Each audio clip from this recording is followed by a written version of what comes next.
Hi, I'm Dave Dinkel in my civilian garb today, here with Mike Husson. Mike is a mentor student, and he completed 2 deals recently that I wanted to talk about. It shows what can be what seems like a simple deal can become pretty complicated, but I give him a lot of credit to begin with because he stuck through it. And he had I'm going to call it an unruly buyer on the first property we're going to talk about, which he took great care in keeping. I wouldn't have kept him. He would send, the end buyer would send ugly emails saying you have to close, you have to do this and that. And very oftentimes it's not in our hands that we can close. It's in the hands of the closing agent or the court system or whatever. So you put up with a lot of stuff that I wouldn't have put up with, but it's nonetheless, we're going to talk about that deal first. Okay. So what intrigued me when he first brought the deal to me was it was 4,500 square feet. Approximately, yep. Yeah, a huge house in a neighborhood that's 2,000 square feet roughly, but it was legal. So he got let's talk about what you did get. It was originally listed at what price? $215. So it's listed at $215. And you made an offer, a ridiculously low offer at what? $175. Okay. Now, was that accepted? That was accepted. Okay, so you kind of figure if they took your first offer, something must be wrong. Yeah, but I had other thoughts behind that, but as we'll talk about in a second, but yeah. Okay. So then you went out and saw the house. Went out and saw the house. Then I sent an inspector in, our contractor inspector, and they came back with an inspection report of approximately, based on the square footage, approximately $340,000 In repairs. plus or minus in repairs, right? That's ridiculous. Yeah. So obviously they're not going to give you a $300,000 repair credit or discount because you're trying to get it for $175. They'd have to pay me to buy the property. Yeah, that's a good idea. But what did they do? What did they say? Well, I just went in and I basically told them that this is what the repair report came in at, and it was not acceptable, and I requested a $110,000 reduction off of the original negotiated price that we had of $175. And what did they say? They said, no way. What did they do? Gave me $90,000. All right. So now you have it under contract. Yes. But tell us about the house. What was the house like? Well, it was a huge house in Miami, and huge lot, older property. It was just solid CBS home, but it was just totally trashed out. At the end of the day, it was a crack house. Unfortunately, one of the family members lived there which was one of 12 heirs that owned the property. This was a probate transaction, and he happened to be living in the house at the time, and didn't want to move out. Didn't want to move out. Hey, Didn't want to move out. Those crack houses are cash cows. Cash cows, yeah. Yep. One of the things I tell people about, I just had it happen to me today, as a matter of fact, if you have a number of beneficiaries, try and make an offer that's divisible by the number of beneficiaries. For example, in today's case, the student was going to offer $87,000. There was 3 beneficiaries, so I said to him, offer 90, because they can each instantly think $30,000. Whether that's what they get at closing or not doesn't matter. It's what they're thinking at the time. But you had 12 of them. 12 of them. So now you have it under contract for $85,000. Right. And we should be, well, what happened is you advertised it, instantly got a contract. Instantly got it, yeah, pretty quick. Pretty quick, but it was at 100. At 100, yeah. Which was, it was beyond me in terms of, the way we have our program set up is we help you get them under contract, but then they're marketed through the other side of our program. Right. So I didn't see that, but it's a hell of a deal for the buyer. Yeah. That was really a hell of a deal. Anyway, so now we're marching towards closing, and gee, what can go wrong? Well, let's see, November, December, January, February, March, April, May. Yep, April, May, we closed. That's some of the things, 7 extensions we had on the property. 7 extensions. Now these are from the seller. These are from the seller. So you had to get the same number of extensions for your end buyer. From the end buyer, yeah, absolutely. Okay. And he wasn't a happy character, but like David said, my goal was to, one, build a relationship with the end buyer because he wanted other properties, and that was a critical thing for me. It's not just about the money. In this case, especially in this case, it was, we put so much effort into it as one might think, but more so if it was long term. So I cajoled it, we worked it out, and he signed them. And he would fight back and forth saying, I'm not going to sign it, but at the end of the day, he knew he had a good opportunity, and Well, that was what we had. it doesn't end there. It's like the Ginsu knife commercial. Right. As we get close to closing, we keep getting promises from one of the personal rep of the estate that the brother will be out of the house by closing. Of course, that's why you had a number of extensions, because the guy wouldn't leave. He wouldn't leave the house, that's right. You can't pry him out. So an attorney that was involved on the other side came up with the idea, we'll just put this abandoned property condemned, and they will be out in minutes. Right. Well, they took the sign in minutes, but they certainly didn't get out. Right. So the end buyer got so frustrated, he came along and said, give me $5,000 off, a haircut, $5,000 off my price, right. and I'll take care of that problem. Right. Which We'll go is- through the eviction process and, Because he does that all the time, I Right. told you. Which is interesting, because very oftentimes we can't cure a problem before closing. So what we do is we absolutely tell the truth, put it in writing, and pass it on to the end buyer. So we knew that $5,000, frankly, was very cheap, but we didn't have a big spread. So the idea was, what do you do? And you went back to the original seller and said, we'll take care of it, but what did you say to him? How much money? $3,500. $3,500. So we're supposed to be paying out $5,000, and we're going to get $3,500. We wound up getting, right? Right. And you went back to the original end buyer the end and said buyer. to him, "Help me out here."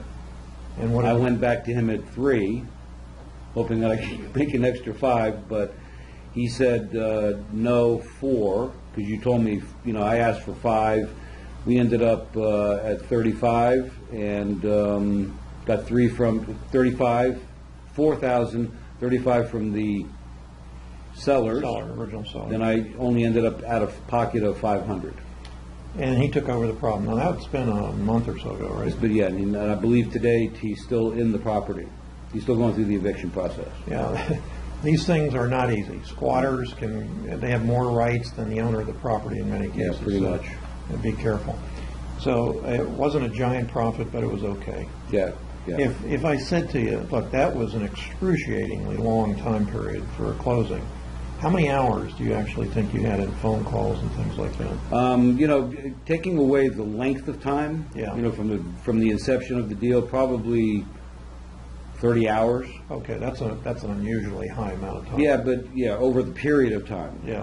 Could I say it was, in calculated, I could probably be less, maybe 15, more conservatively, a little bit higher on that side, but right in there, between 15 to 20, maybe 30 hours. And some of you who are listening will say, well, that's silly, you shouldn't have done it or something like that, but that's for you to say about yourself. They're learning experiences. Did you learn something? Absolutely, yeah. And you got paid for it. Well, I learned a ton, through conversations, and if there was any great thing that came about, it was by conversations with Dave and the team here, and working it back and forth, learning from the buyers, how they think, how they act, learning from the sellers, what not to do in the future, make, things that you would put into, protect your interests a little bit more. We pretty much had everything covered, but we had some great experiences there. And at the end of the day, unless I was not going to be alive today, May still showed up. So even if I didn't close on it, this month came around and we ended up getting paid on it. So it was exciting from that perspective as well. Let's talk about the other one. Yeah. This happened to also be a probate. It happened to be a probate transaction as well. And what was unusual about it? There's not so many unusual things about it. The property was in pretty tough shape. The family had left, the parents had passed and went to the one of the heirs who became a personal representative, who had an uncle who was supposed to have deeded himself off the property, and he did. Everything was done pretty straight away with that. We got a court order that said sale approved, make it happen. We had our contract on it, and at the end of the day, it's kind of like the 11th hour. The uncle, who ended up being a little bit loony, supposedly, came back in, wanted more money. He wanted a bigger profit. Wanted, why did we sell it for so cheap? All of a sudden it just came out of the woodwork. That may be because when we originally offered on it was a 179, and we offered, I think, 129 on it, 128, We ended up negotiating about 137, which we tied up for, and then we ended up selling it.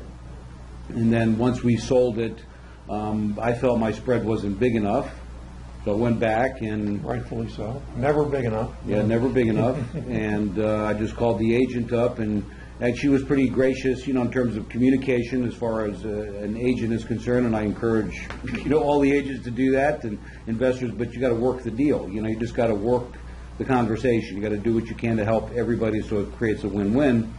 And at the end of the day, I went back to them. I said, listen, I finished my final inspections. The property is in worse shape when we originally thought, and I'm requesting a $12,000 reduction. Did you say repair credit or a price? Yeah, repair credit. Repair credit. Right. So the point was she still received a commission on She still got her commission. Yeah. Double-ended it. Okay. Yeah. And we ended up with 7. We didn't get the 12, but we got 7. Okay. So they gave him $7,000 pure profit? Right. Yeah. And you got that by asking? Just by asking. Yeah. Did you? That took about 30 minutes between phone calls, leaving a message, having a conversation, going back and forth via email, communicating. Had to go back through the court system in order to get the reapproval of it, but that was actually pretty quick from that perspective. Yeah. But it was really at the end of the transaction where things got a little bit hairy with the seller, the family and that side, and the moving in of the end buyer. Mike is I'm going to say a motivational speaker. Yeah, business coach. Yeah, and he's very successful at it. And this is kind of a new venture for him. He wanted to do this for a while, but just kind of finally got into it. Well, I'm in it all day long with the business that I do in real estate, but participating in it is It's different. It's a different, different facility. It's different time, energy that you put into it, but the payoff per hour is much more handsome. So, let me say it that way. To people or viewers, what would you say to them about the real estate investing business? Listen, I've been doing real estate for over 30 years in different aspects of retailing. I used to do years ago some investing and got really more into the, as David said, the training business, coaching business, seminar business. Worked with some great speakers like Tony Robbins and Brian Tracy and guys like Dave Dinkel, a few years back doing some seminars. But at the end of the day, just you got to persist. You got to have a plan. You got to have a mentor, and having that together with your desire and putting it into action and being consistent and persistent and learning. There's always that facility of, you learn something, but you got to go do something with it, because you can't. Even though the book says something, or the audio might say something, or a video might say something, the only way to really get the understanding is by having the experience. Yeah. And when you have the experience, then it all starts to click, and you start saying, oh, what they said makes sense now, what I listened to or what I read, etc., and now it becomes part of that. And the same thing here for myself. I study, and I'm voracious about learning. It's part of my life, and it's part of my requirement, my standard for what I do for my living, because I have to know more than my students and so on for what I do. And, the last thing we want to do is have somebody say, well, I knew this before you did, and we don't want to know that. So I would say, just implement, take action, and without question, and it sounds trite, but it's very true, you have to have somebody to support you. You need that accountability. You need that simple, the complicated question answered very simply to give you a response to help you make some great money. And it's all possible. You see it around you every single day. Yeah, just do it. Just do it. Period. End of day. Thank you. Thank you. No, thank you. Thank you, guys. Thank you.